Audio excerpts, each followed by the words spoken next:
Merci. Dernière question, Philippe Noguès. Merci, Monsieur le Président. Madame la Ministre, je voudrais profiter de votre présence parmi nous pour attirer votre attention sur la responsabilité sociale et environnementale des entreprises. Comme vous le savez, les entreprises cotées ont l'obligation d'établir des rapports extra-financiers vérifiés par un tiers indépendant, grâce à des dispositions issues à la fois de la loi NRE de 2001 et aussi des lois Grenelle 2. L'an dernier, une plateforme nationale a été créée suite à la première conférence environnementale avec l'appui du CGDD et du CGSP, dans laquelle j'ai l'honneur de siéger. Une directive européenne a également été adoptée et notre commission a d'ailleurs eu à en débattre récemment.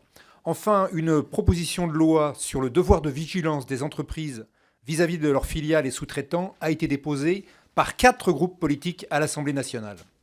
L'actualité est donc particulièrement riche sur ce sujet. Aussi, j'aimerais connaître quelles sont vos ambitions en matière de promotion de la RSE. Et j'aimerais tout particulièrement connaître votre position concernant la proposition de loi sur la responsabilité des entreprises transnationales que j'évoquais. Merci. Merci beaucoup.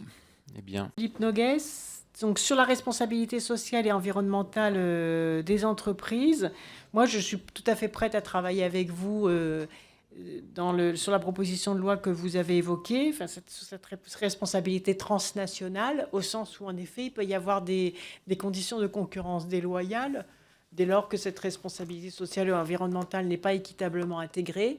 Et en tout cas, je crois que ça peut être un sujet de la conférence climat de l'année prochaine, parce que les pays en développement, les pays les plus pauvres, sont très demandeurs de cette responsabilité environnementale, parce que vous savez que quand les pays industrialisés s'imposent des normes, qu'est-ce qui se passe? Il y a des délocalisations dans les pays où les normes soit sont plus faibles, soit n'existent pas, soit les pays qui n'ont pas de moyens de contrôler ces normes.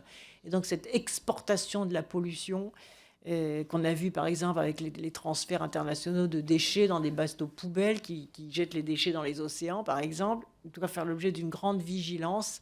Et en tout cas, en effet, les délocalisations environnementales, comme les délocalisations sociales, ne doivent pas être tolérées. Et des règles dans ce domaine-là sont très attendues par les pays du Sud. Donc merci d'avoir posé cette question transnationale. Voilà, je crois avoir répondu